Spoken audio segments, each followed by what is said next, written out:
Welcome, everybody. Henry Fernandez here. I am so excited that you have joined me on this week's podcast. I tell you what, I've got some great, interesting people here who are joining me, and we're going to have a discussion about the craziness that this pandemic has created, or perhaps the blessing or blessings that was released because of this pandemic. Joining me right now, I have Mr. and Mrs. Manzois. Did I get that right? Yes. I did. Yes. Okay, I did. So we got Jennifer and Jean. We'll call them by their first name.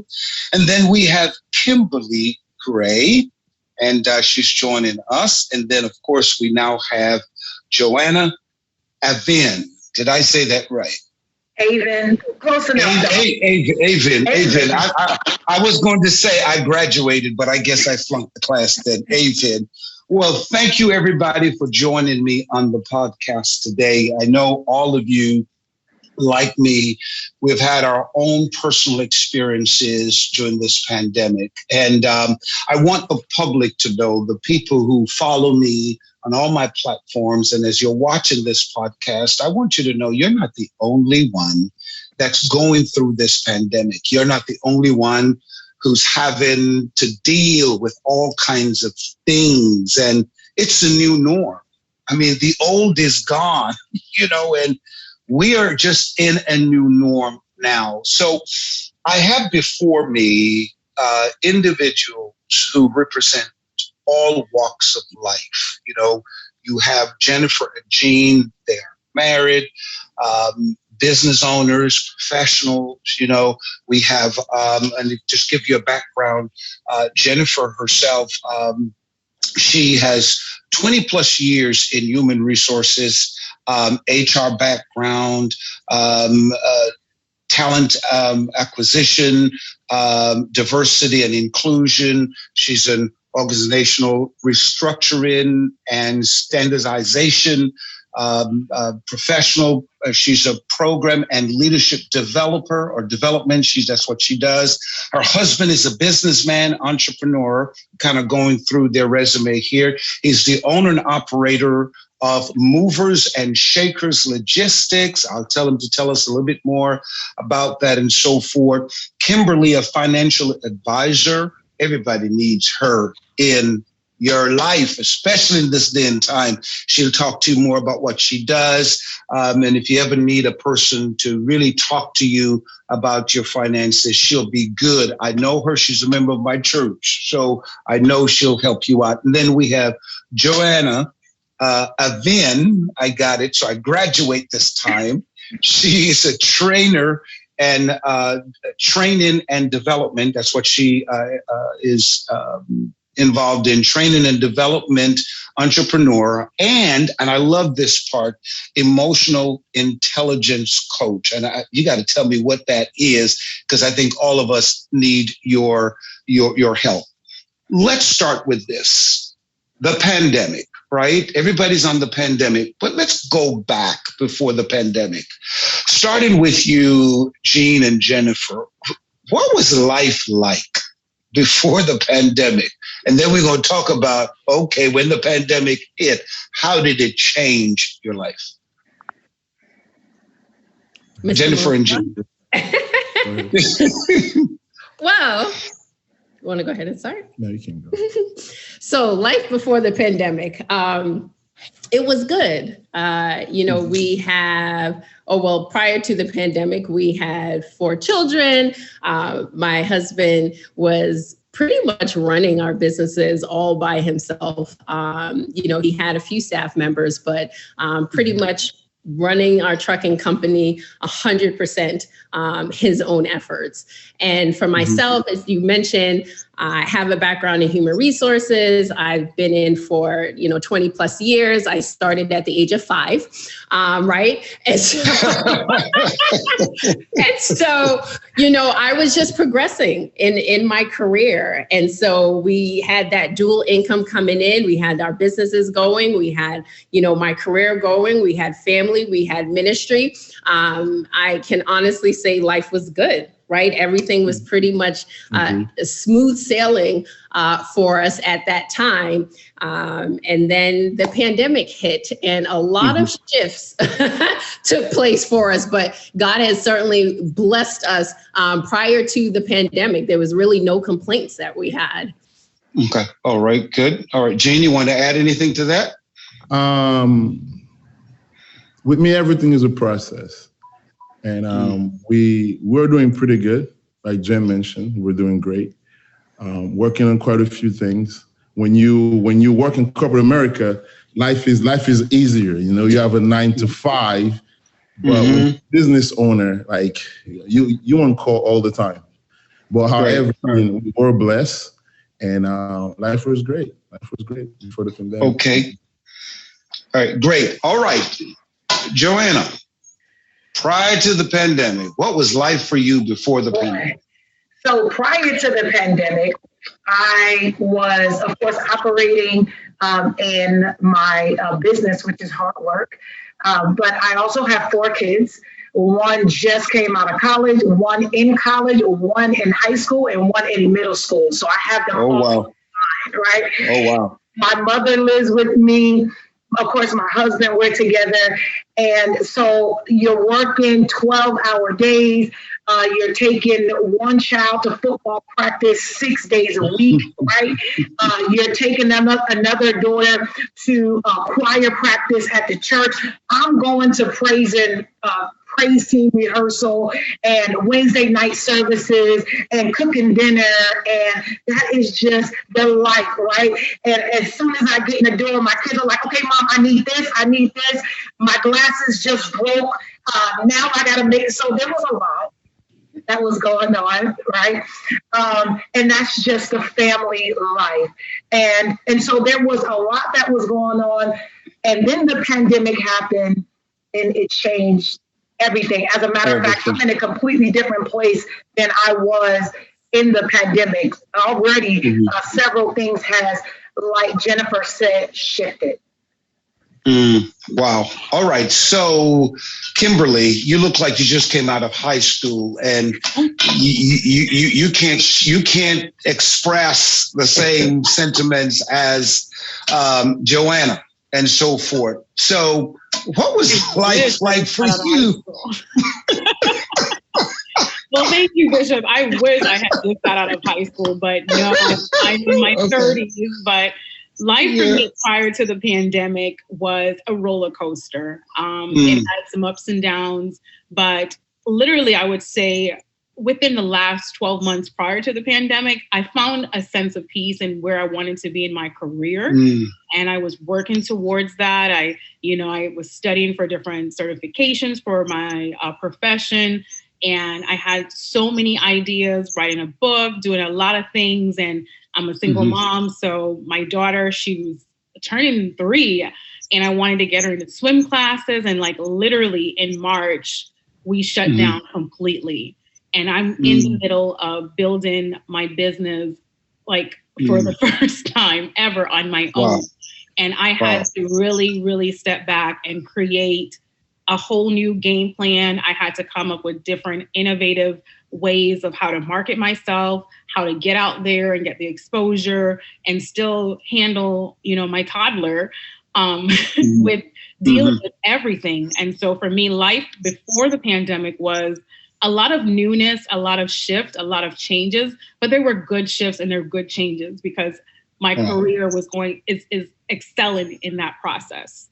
Okay. Now, Gene, I want to piggyback on what Kimberly said. Now, you're a business owner, and like she said, the pandemic has forced her to think differently,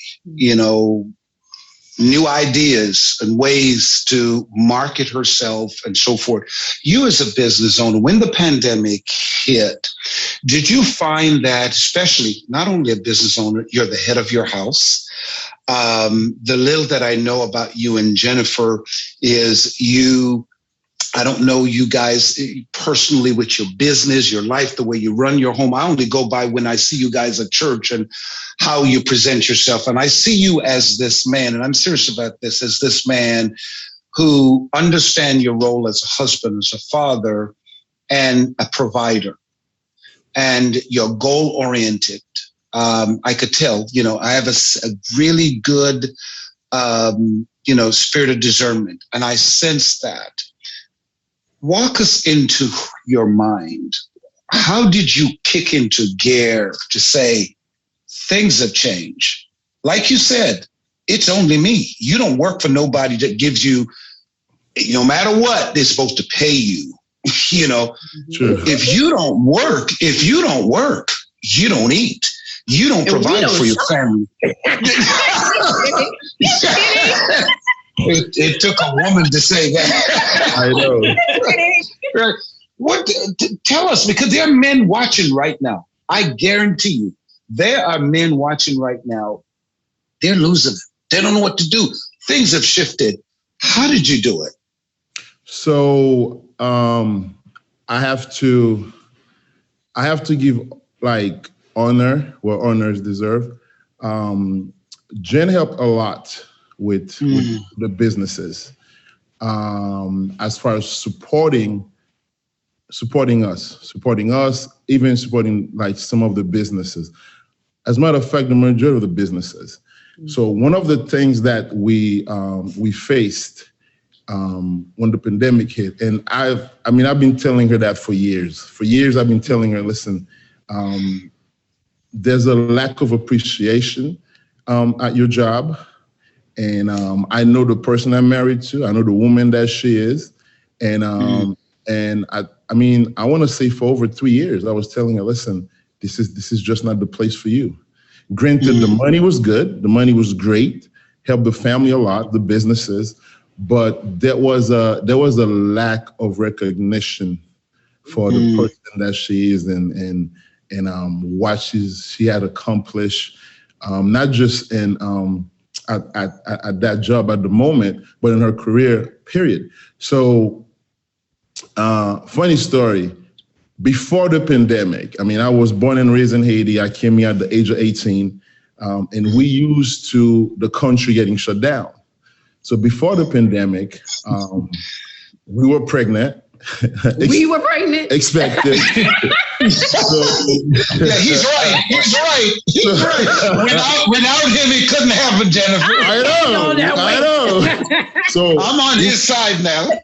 I know. So we were pregnant, and I told Jen, this thing is about to go south, and we need to start thinking right. I remember we were sitting with our mentor, the Hordes, Mr. Darling and Horace, and we were speaking to them because my dear wife was against working from home. Now that was before the country shut down. And then, so we were going at it, we were talking, and then less than a week later, she received an email from her job saying, everybody's working from home. We don't want no one in the office. Needless to say, that was a win for me. We don't want no one in the office. We're shutting down. And I believe maybe about a month later, and that's when she got furloughed. And Bishop, it was a hit. It was a hit. Granted, we had the businesses, and every business owner, they know money come in bursts. It doesn't always come. Right. You're gonna get to a point where you hit that momentum, which that's what God has granted us, where you hit that momentum and it's like consistent, like clockwork. Right. But we weren't there yet, so it was a challenge. And if there's one thing, I'm good at, it's facing challenges and challenging my challenges. And so it was very hard. It was very hard. And Jen took it very hard. I couldn't take it hard because I couldn't allow her to see me taking it hard. It did hit hard, but I literally just kicked into gear, like quantum leap type of thing. Like literally, we went from, I want to say, the trucking company by itself went from grossing 20 to 25 a week to over 100K. Like when the pandemic started. Yes. I mean, I had to. Wow. I had to, and some innovations had to happen. Right. I mean, I'm still consulting with other people that own trucking company just for that. So some of those things, because of the field itself and the fact that we are the only one that's really doing that with trucking, I'm not going to share, but we had to change some things. Granted, trucking been here for years, the same with the cabs, the taxi, they've been here for years, but Uber is the same thing. Right. So we implemented something that gave us the extra edge that we needed to not just see this family through it, but we have drivers, they have families, we have family members that count on us as well. So we needed to see them through the pandemic. I wasn't just thinking about Jen. I mean, that's one family. As a business owner, I mean, you leading multiple families. I'm not just leading the Monjoie family. Every, So, so certain things have to change. Right. That speaks volume of who you are, because, and those of you who are listening out there, again, I welcome your comments. I know something was already said that connected with you. And as people are watching or listening, your comments can be a blessing to them. You just heard Jean made a valuable statement. And I want you to hear this, because that's what a leader does. I could tell, based on my experience and my ability to discern people, he's a leader, because he said in his own business when the pandemic hit, they took a hit. They had to come up with some innovative ideas to make things work. But he was not only thinking about his family alone. Listen to that. He had other people working for him. He was concerned about their families too. That's why I know God's blessing them. I mean, that's really why God's blessing people like this couple, because whenever you live a selfish life, you literally close off the blessing. You actually block the blessing from coming into your life. But when you really think about others and be a blessing to others, then, there's a statement that I say so many times: if God can get the blessing through you, he'll get it to you. Now, I'm going to go back to Jennifer and Jean in just a minute about, I could tell when the pandemic hit, and of course now they had to come up with creative ideas. They are married. I want to talk about, what kind of challenges their relationship developed. But I want to go to Joanna now. Joanna, you're married. You mentioned 4 kids, all of us, you running your business, all that kind of stuff. There are many people watching, listening right now. Talk to them about what you had to do. This is important now. What you had to do to make sure that there was balance in your relationship, your family life, giving your kids the time they need, your business, your husband, your own self, because we all need our own personal time.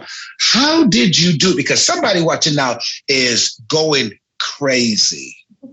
How did you do it? Well, I think that it's very important that, number one, that the decisions that you're making, the decisions that we're making as a family, how are you feeling right now? So I found myself having to have more discussions with my husband, more discussions with my kids. How are you feeling right now? You're not in school. You're not physically going to school right now. How does it feel that you can't socialize anymore?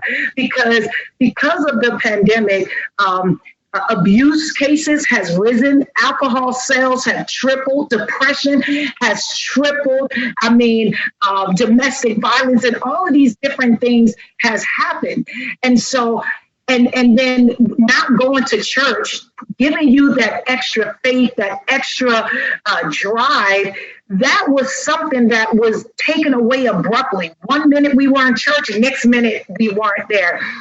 And so I found that I needed to be very intentional about my conversation, very intentional about bringing my family together, because normally we would go to church, one go to the youth center, one go behind the stage, one is in the ushers, and we were all over the place, right? But when the pandemic happened, Christ still needed to be at the center. And so even what we do to this day, every Sunday, we get together as a family and we sit in front of that television, whether I'm singing or not, right? We sit in front of the television and we watch it together. And not only do we watch it together, but we actually have discussion afterwards. So, for instance, today, Bishop, you were talking about springing forward, moving forward in your thinking. Yeah, forward thinking. So I said to my kids, how does this apply to your life? What are some of the things that you're going through right now that is preventing you from being able to spring forward, right? And so I think being intentional about ensuring that God is still at the center, no matter what is going on, was the stabilization that we needed as a family to provide that proper balance. Wonderful. Now, Kimberly, single mom, how were you able to balance your life, your responsibilities? So I would say I attended a school as a kid, and the motto was, it takes a village to raise a child. And at that age, I didn't understand what that motto meant, but today I definitely understand what that village is. And that village is my mom, my dad.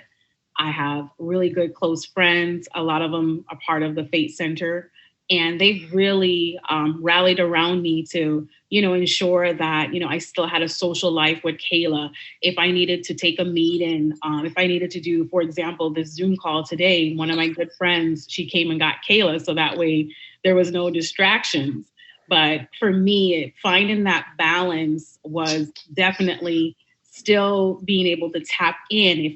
If it got too heavy for me to handle alone, I had to be open and just say, Mom, I'm not having a good day today. Mom, I really need your help. And she'll come down from Port St. Lucie just to be with me and just to help me and Kayla through that week.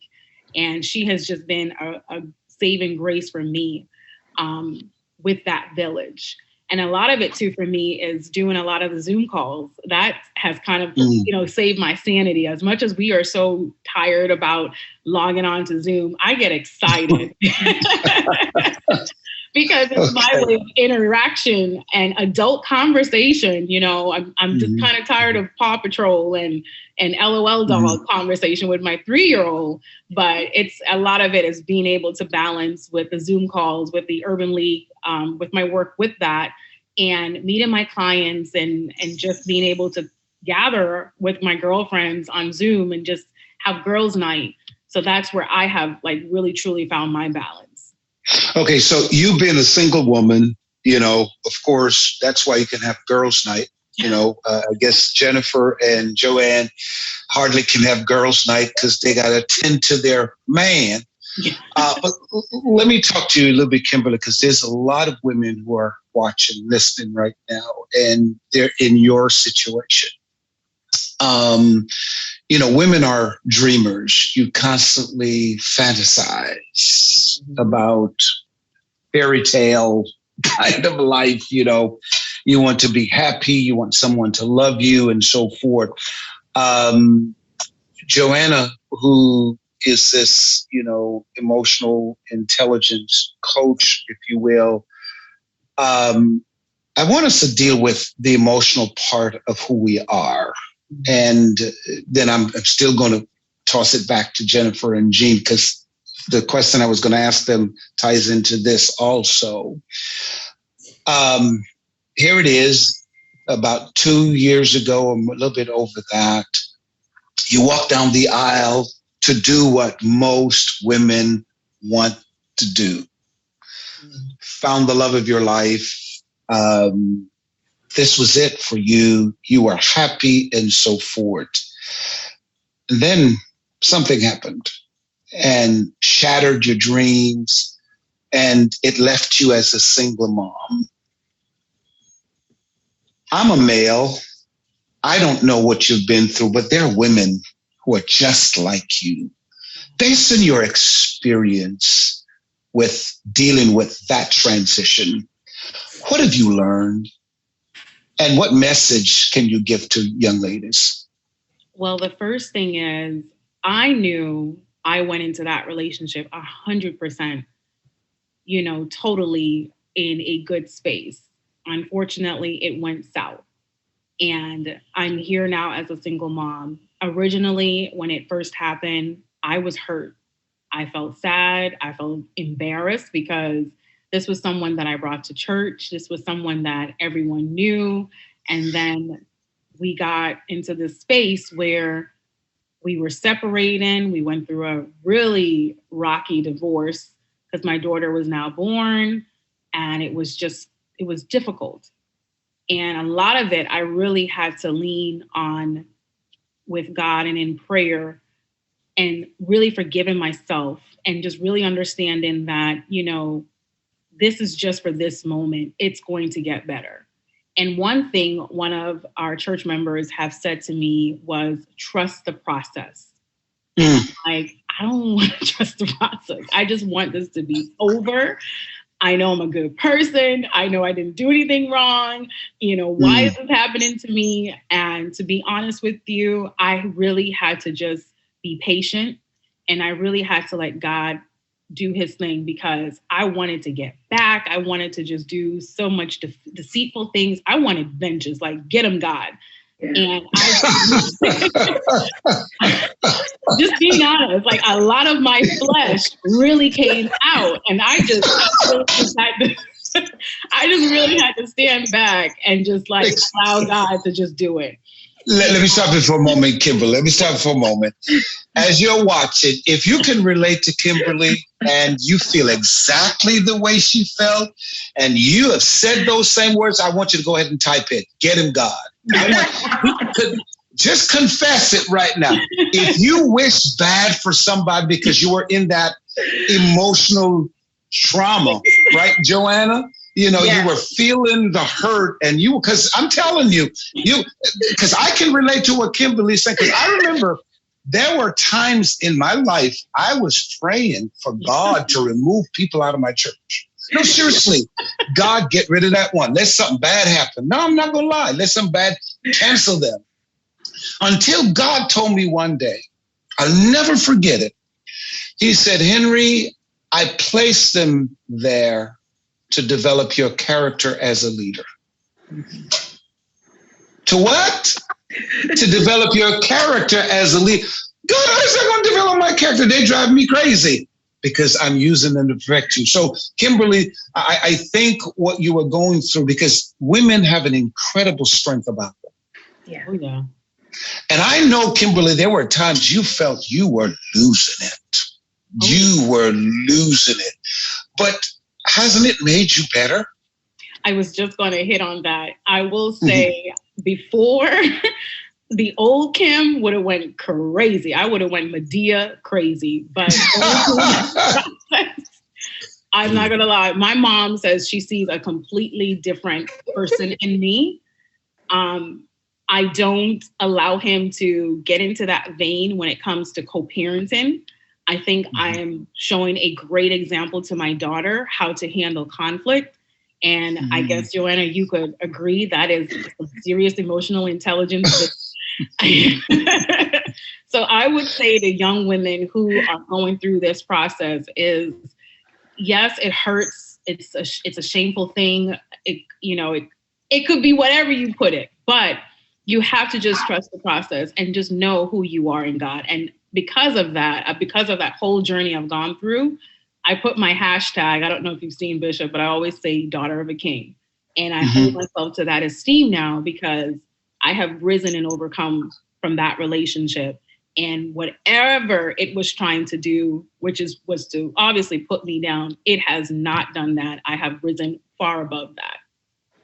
Now, with Jennifer and Jean, here's the good thing about your relationship, and maybe you guys just need to tell us how you did it. Because unlike Kimberly, it takes two people to make a marriage work. I tell people this: you can't force somebody to love you, and you can't force anybody to respect you. You can't force anybody to see that, look, I'm on your team. I'm not against you. And both of you, from the get-go of this conversation, you talked as partners together. Jean, you mentioned how you saw the value in your wife more than what her former employer was placing on her. I want you both to talk about how did you guys get to that place where you see shared values and you see yourself as, we can do this. We can win even in the middle of a pandemic. Because like Joanna said, do you know how many marriages are suicidal, domestic violence? Because, the pressure, when a man don't have money and his woman is, and so forth, he can go crazy. How did you guys do that? Something that Kimberly said, Bishop, she said someone told her she had to trust on the process. That's speaking for me. I share that all the time with Jen. Marriage is a process too. That's part of like something that you need to trust as well. It's a process. If you're putting a date on it or destination, you're always gonna bump heads. Some stuff will happen before or even during the pandemic or after the pandemic, where you have to realize it's a process. You will learn things about the person you're with that you don't like. You will learn things about yourself based on the interaction with your wife that you never even imagined that you've had. Funny thing, my dad is living with us now, and he had a heart attack. Oh, I'm so sorry to hear that. He just had 4 bypasses. He's doing very well, but I'm watching his interaction with my mom, and I'm like, man, this is what Jen deals with sometimes. I honestly had to you need to stop. Now I remember going upstairs and I told Jen, I get it now. So growing up on the island, I always watched my father. I've picked up a lot from him. But unfortunately, part of all the great things that I've picked up, I've also picked up some of his character. And man, it's like I'm looking at myself as if I just disconnected from my body, and I'm watching. I'm like, man, that's not it. That's not what it's at. So speaking on the value, so we have this story about when I first met Jen. She walked in the room and then she just lit up the whole room. Even when I'm at church and she has to be on stage with you, Bishop, I know you guys have all these lights and everything, but when my wife stepped up there, it's a different light. It's all right. The energy just shifts. When the first time we met, I told her that. I'm like, she walked up front. We're at the business meeting, and she was introducing the guests. And the minute she opened her mouth, I was standing next to my little brother. I said, she's gonna be my wife. I love her energy, you know? Oh, like, that is not the story, Bishop. He told his brother. Let me interject here. He told his brother, he's like, wow, I want one of those. That was so cute. Okay. The energy was right. So we've dealt with some stuff through the pandemic. Like going from Jen supporting a lot with the business, and now her coming to a complete stop, and Prince made number 5. You know, there were times I literally asked myself, like, how are you gonna do it? We're in the process of buying a house. We're working on Jen's income getting to where it needs to be. That way we can go on and do that. We weren't able to do that, let's to say, because she ended up losing her job. But that was a blessing. That was actually a blessing in disguise, because she put herself in a position where she took over HR and revamped the whole business itself. Wow. And that's to good. Jump in, Bishop, when you ask about, how do we get things to blend so well, or, working together as partners? And to his point, I think we both came to the table with that mindset, right? Of we're both builders, we're both goal oriented, we both have vision. And that was one of the things that we always did individually.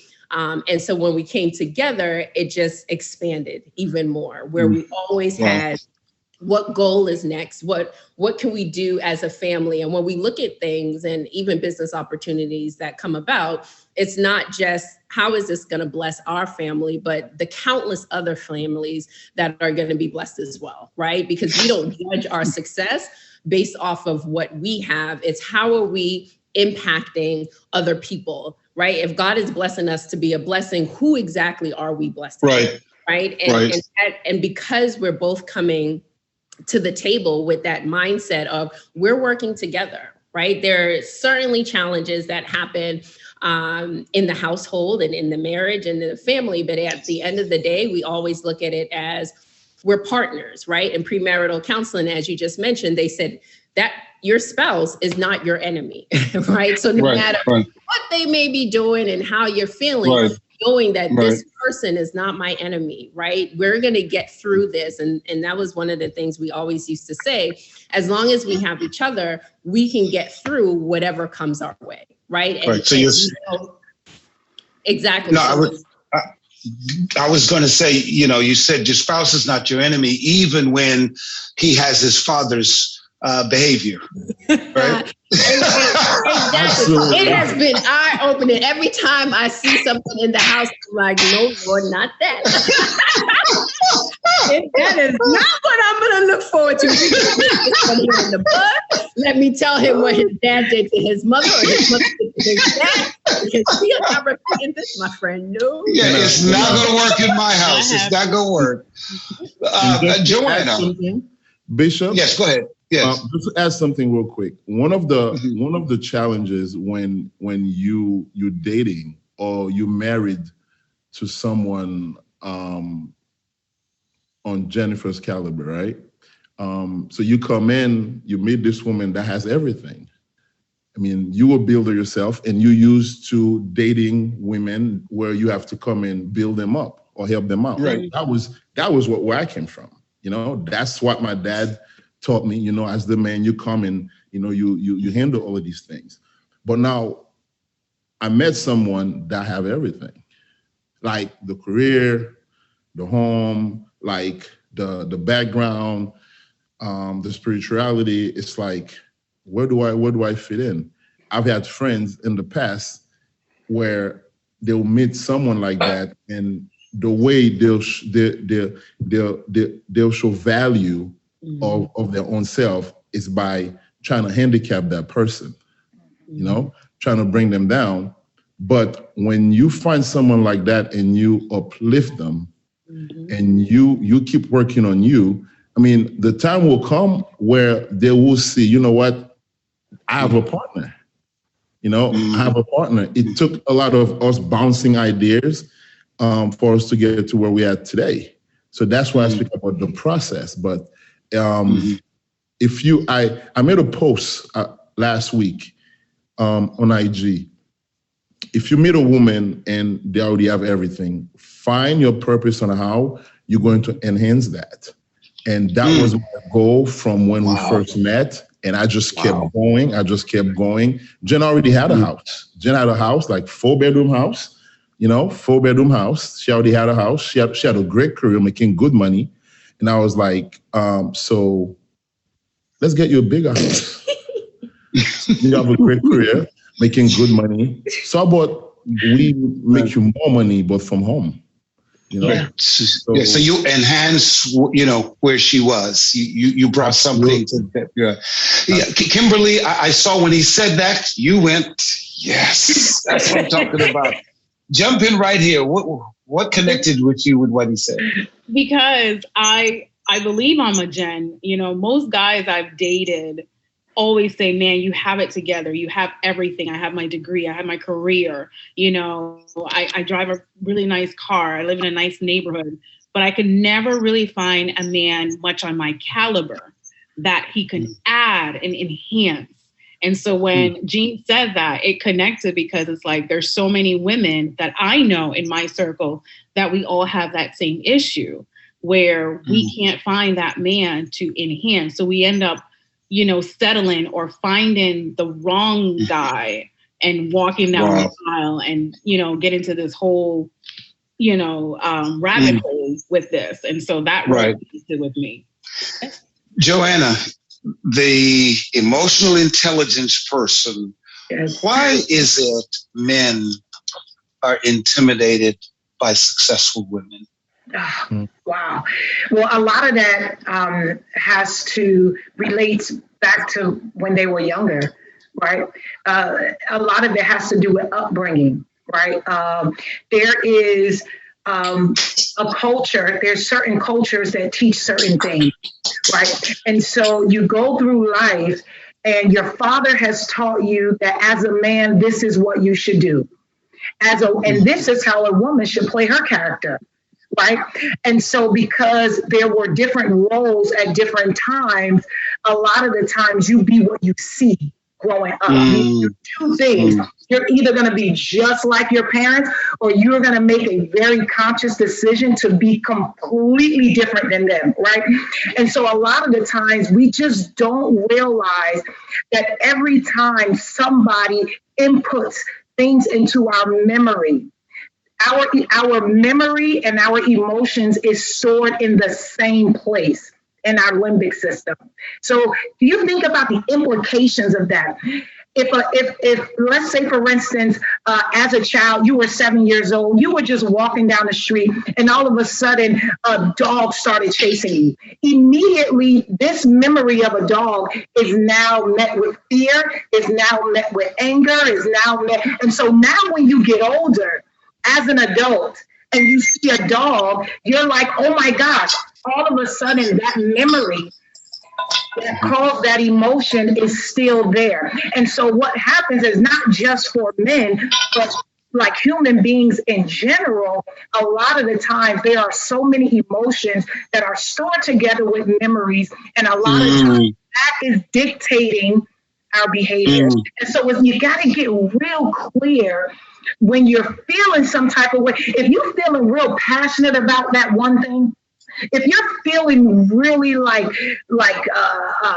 this thing is driving you up the wall, there is a memory that is attached to an emotion that is driving that behavior. And so once people get clear, then they will be able to make decisions. And if they don't, they will be like that woman that was possibly abused growing up. And every time she meets a guy, they always want to put their hands on her. They always want to verbally abuse her, right? And she's like, how is it that I keep like getting guys that are going to be abusive to me? But sweetheart, you're the only one showing up to the relationships. So what is it about you? Wow. Wow. What is it about you that you're bringing to the equation that is attracting this type of guy? And so a lot of that has to do with doing some self-reflective work, right? And really trying to determine what are some of the things that is driving. Is it something your father told you? It is something that your uncle told you, that your mom told you.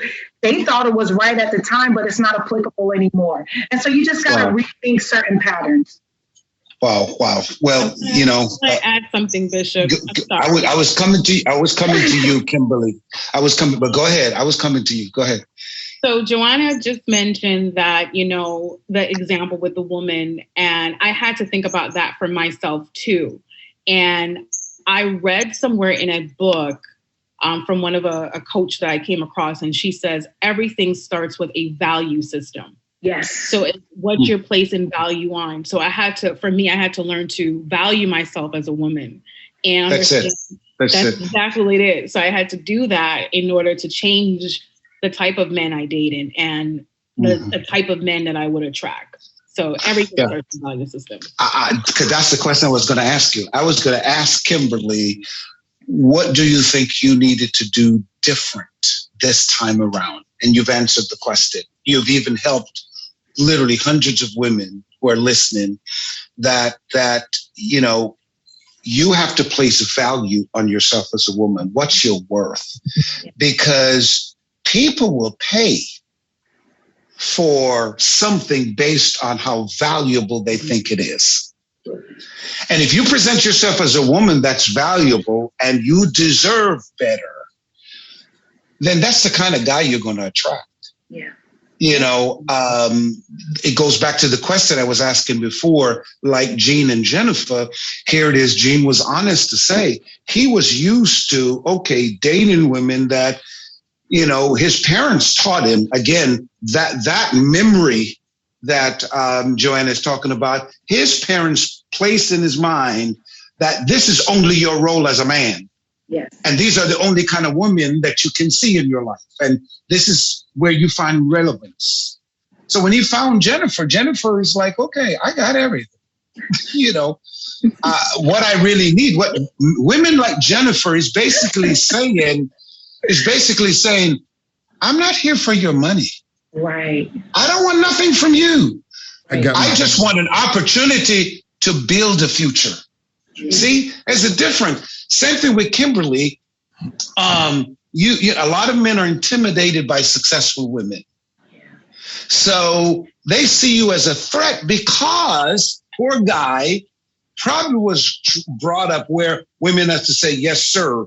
And always, can I get something to do my nails? Can I get something to do my hair? All of that. So now when he meets a Kimberly who is goal-oriented, driven by her passion and so forth, making her own money, sometimes men translate that to, she trying to be my boss. Mm-hmm. You're trying to run my life. Oh, you're disrespecting me. And especially when he's an island man. Mm-hmm. Come on now. You know what I'm telling you. When he's an island man, oh, geez. Because again, Joanna, the memory of how we were brought up. This is what was the model that was told to us. And isn't it true, Kimberly, because we almost running out of time here, but isn't it true, Kimberly, that a lot of the teachings that our forefathers handed down to us about what a marriage should be like, what love and relationship should be like, isn't most of that outdated now?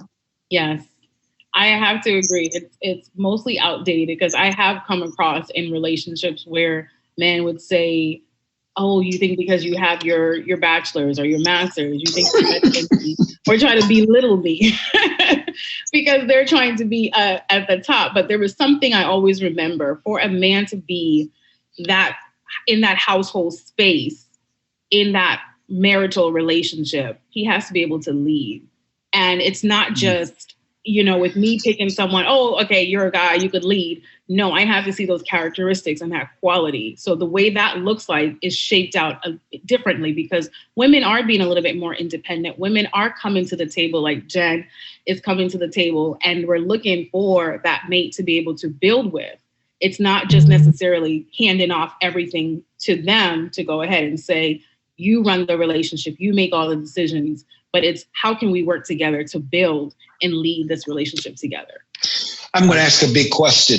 As a man, let me interject. I think some of the questions that women need to ask in the beginning, they don't ask.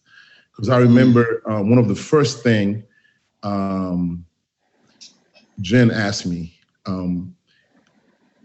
where are you planning on taking us, Mr. Monjoie? That was one of the first questions.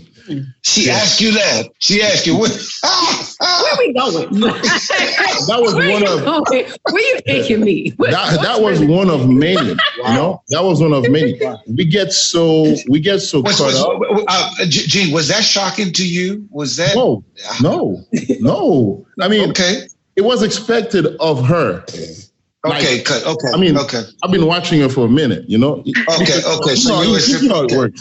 Right. But the reason why I asked you is because the reason why I was asking you, G, was because the other women that you dated, did any of them really ask you a question like that? But they never asked. But the way I was raised, I always broke it down. Okay, all right, go ahead. But now I'm dealing with someone before I even get to that part. Oh boy, right? He needs to reposition himself. Before I even get to that part, it's like, where you? I mean, you look nice and all. You look nice and all. You look like you got it together. But where are you taking us? Like you speaking to me. Like where are you taking us? So that was one of many. One of the things I believe that. Like we get caught up in, and it's just an insider, right? I know some of the guys might be feeling some type of way. Just an insider. Women get caught up in the butterflies and everything, and they don't ask the right questions.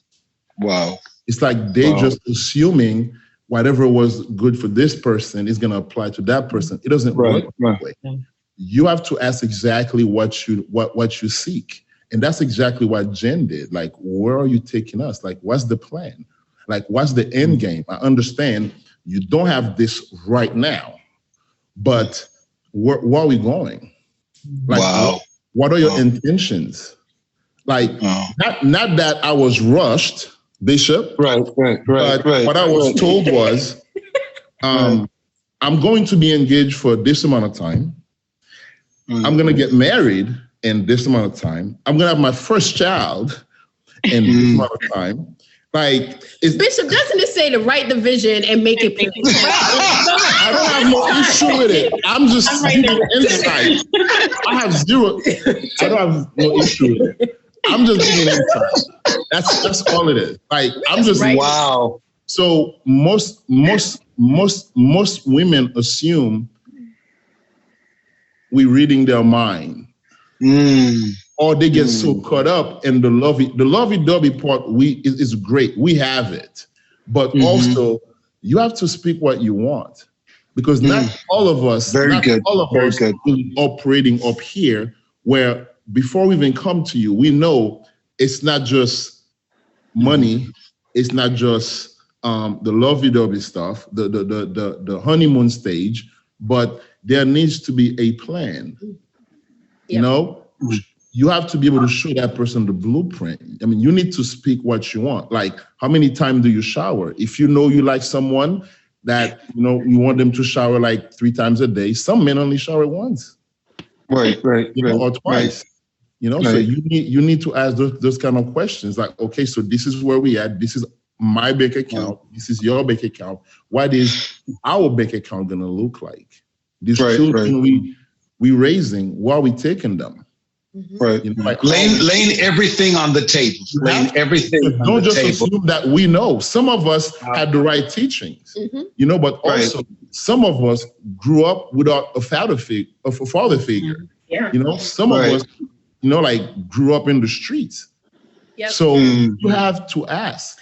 And just to interject there, you know, again, when in relationships or when you're dating, you just do a lot of the surface questions, right? Because you don't want to dig too deep. So you'll ask someone, well, how is your relationship with your family? Oh, great, right? So as a woman, yes, he's a family man. But, you know, asking those deeper questions, well, what happens if a parent gets sick? Or we have to move in our parents, or we have to do this or do that? Would you be open to that? Right. Wow. And we had those discussions, and now fast forward, 5-6 years, as he mentioned, his father had a quadruple bypass surgery last month. And guess what? Him and his mother, or his wife rather, are now living with us. So our original house, or when I look at my life, right, my original life of 1 is now a family of 9, right? Wow. Wow. And so being able to, or knowing what we wanted in the beginning and what you were open to and what you were willing to do, all of that's important, because we would have bumped heads. If I wasn't open to that, what would have happened to our marriage, right? Where now his father is sick. Where is he going to go? Am I going to be open? But we're already a blended family, right? He had children prior to the marriage. We have 2 together. So now it's a family of 5. Now we have in-laws. We have all these different family dynamics going on, and we still have to have a marriage, right? Wow. We still need to be able to engage with each other and still have this mindset of, this is our family. This is what we want to do. Grandma and grandpa have a different mindset on what we should do with the children. I think my daughter eats candy every day and gum, right? And so really being able to still instill our family values and what we want to be able to communicate with each other, like, hey, this is not okay, right? I would appreciate we have a conversation with your parents about X, Y, and Z, or we need to have a conversation with the children about this. It has brought us together. You know, Joanna mentioned of being intentional. We have had to be intentional all of 2020 about this pandemic, because there were so many shifts that took place, from me losing my job to the pandemic, to the birth of another child. You know, all these things took place, and we had to quickly adapt.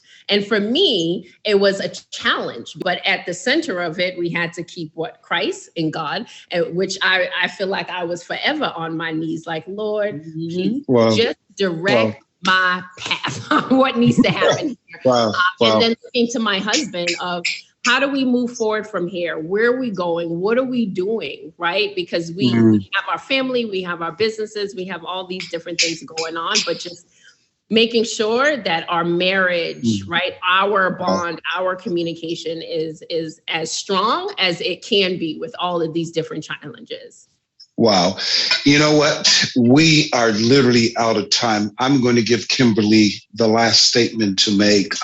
This, you know, if I don't know what time you jumped in on this podcast, but for every couple that's watching and listening, I think you can take away from Jean and Jennifer that you have to be clear on your expectations. You know, state them.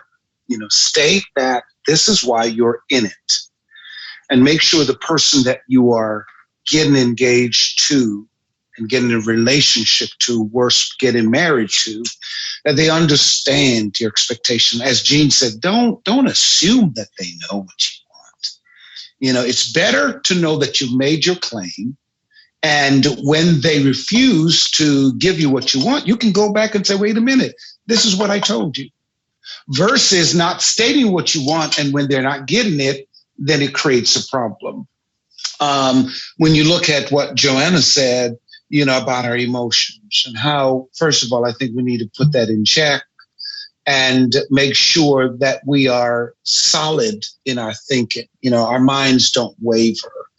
And with Kimberly having the last word, I think she represents so many young women out there who are sincere. You know, a lot of men out there, I know our issue is sometimes, you know, we'll say these women are crazy, you know, and I'll be honest with you, there's some crazy ones out there.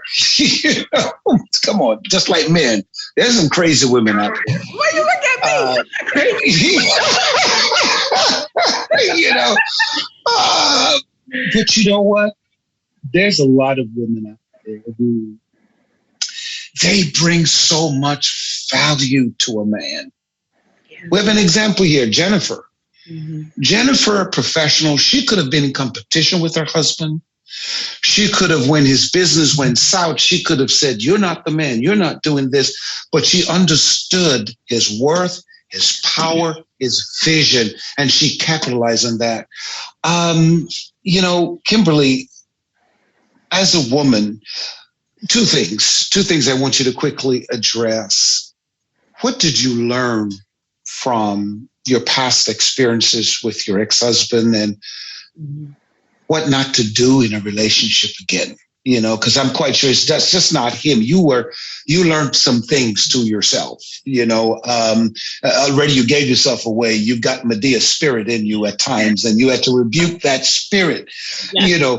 So what did you learn? And then number two, what would you inspire other women to believe now? Okay, letting go of the things that are behind you.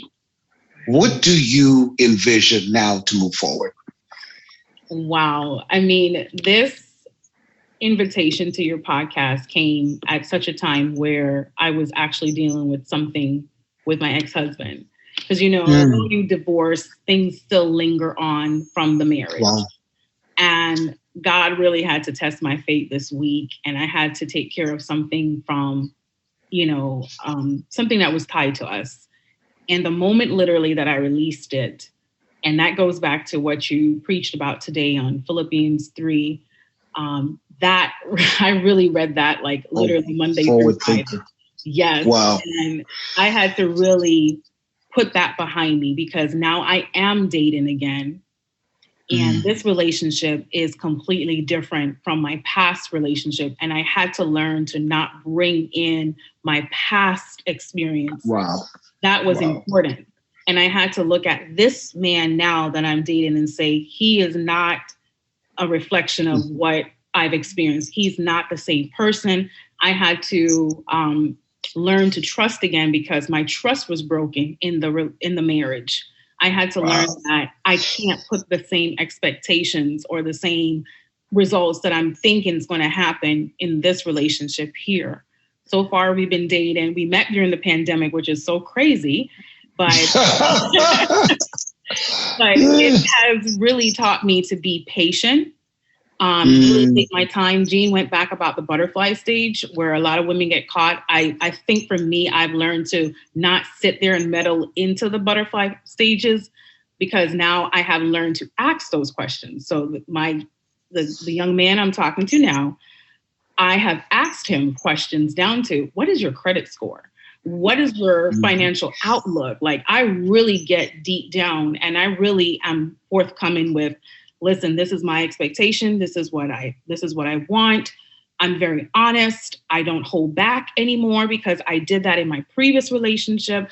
I'm very clear. I'm a Christian. This is how I'm dating. This is what the Bible says I'm, to do. We're not engaging in none of that until, I see a ring and we walk down the aisle. You're not getting any wifey type of treatment. That is something I've learned. I treasure that, and that's the value I place on myself. So I would say that any young woman, because for a moment, Bishop, to be honest, I did lose hope that love does not exist. And I really learned from, it was a conversation I had with evangelist Shirley. She talked to me about Corinthians 13 and really understanding what love is and what it's not. And so these are the characteristics I look for in a relationship. I don't put a pen and paper to say he has to be 6'4", chocolate and all. Right. No, I just look at, is he displaying these things to me? Wow. Not just how I feel, because feelings can be deceiving sometimes because you're only for that moment. But what am I seeing? How do I see him interact with his mom, his son? How do I see him interact with the people around him? Is he kind in this situation? When we go to the grocery store and they mess up our order or something at the restaurant, how is his response? I look at all of that. How does he treat me? And that right there is what I look at to really say, okay, these are the things I've learned. This is how I'm moving forward. And I've just learned also to be patient. Yeah. That's another thing. Don't rush the timing. So Jen, I'm here with you with in a year, we're going to do this and that. I had to just put that and let God flow. And for women, I just want to encourage you guys by saying there is hope. And the one thing I can say is, do not bring your past experience into this. You have to be completely healed. So now when I look at my daughter's father, I don't look at him with the Medea spirit anymore. Praise the Lord. Praise the Lord. Listen, you guys have been amazing. When I was thinking of this podcast, I was looking at the subject matter and I've said, who could I get to join me so that we can have a healthy discussion? And I am convinced after doing this now that I have selected the right individuals. I want to thank each and every one of you, Jennifer and Jean and Joanna and Kimberly, for joining me today. And for those of you who were able to watch it, or perhaps you're just listening to the podcast, thank you so much. I need to hear from you. Please post your comments and forward this to a friend. Send them to my platform.